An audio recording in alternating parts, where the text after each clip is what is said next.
What's up guys, welcome back to a brand new video, and today we're going to be going over how I would make some Naruto clans more interesting. Let's get into it.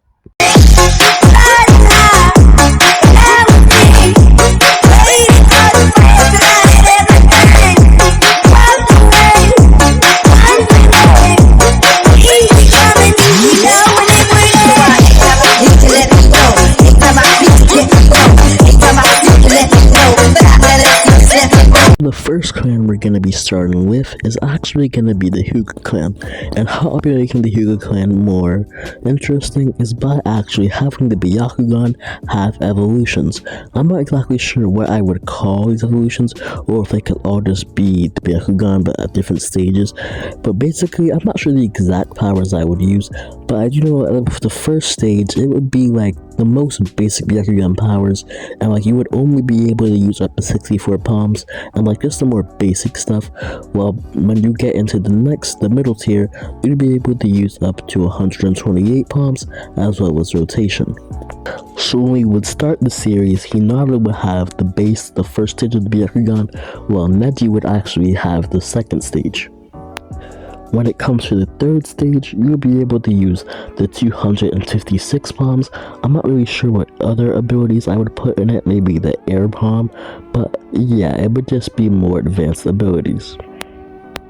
But when we get to the final stage, yes, there would be almost like a Mangekyo Byakugan variant, and basically this variant would allow you to use the Twin Lion Fist, and Hinata would actually awaken this variant, because it would be revealed in the series, at least this version of the series, that the only way that we'd be able to get the final variant would be through love, to not being like a regular stuck up Hyuga and actually being like an open, more loving Hyuga. So there wouldn't be a lot of people that have actually gotten this variant, but yeah.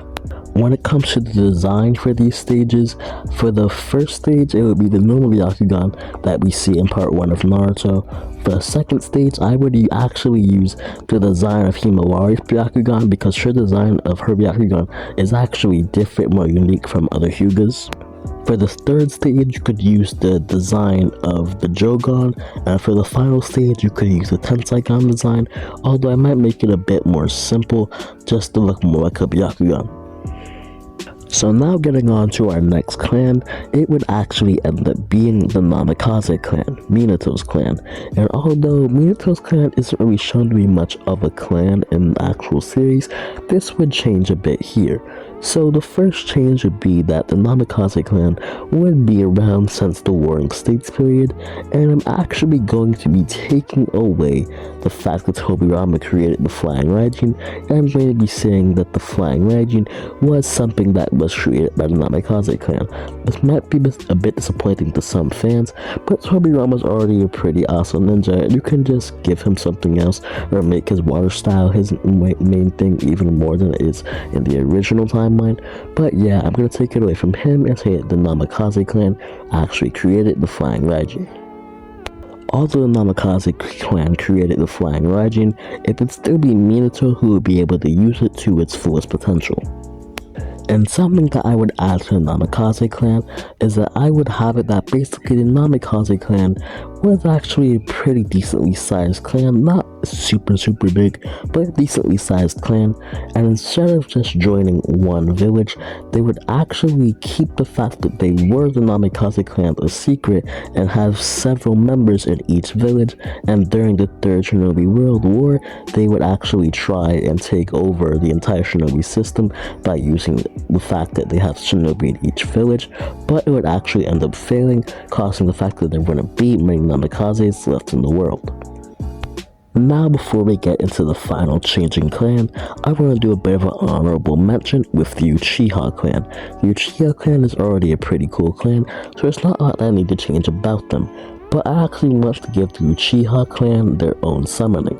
But the thing is, the summoning won't really be like most regular summonings. Obviously they're not regular animals, but at the same time they kind of are regular animals.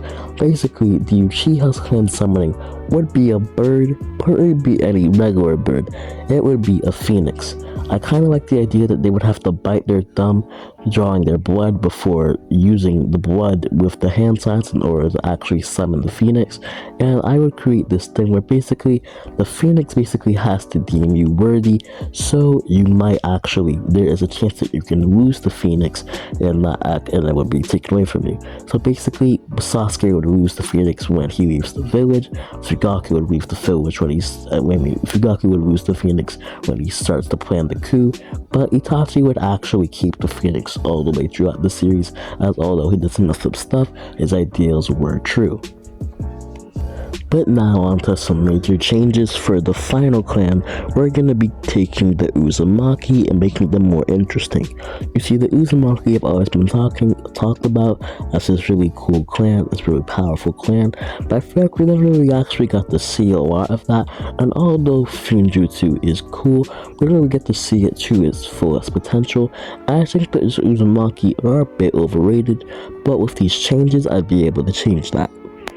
So the first change would be Uzumaki's and Kenjutsu. So I read in a lot of fanfics that Kushina usually has a sword in these fanfics, so I'm thinking instead of just having it be Kushina, let's have it that basically all of the Uzumaki clan had swords, and that would just be a pretty cool element to add to the Uzumaki clan.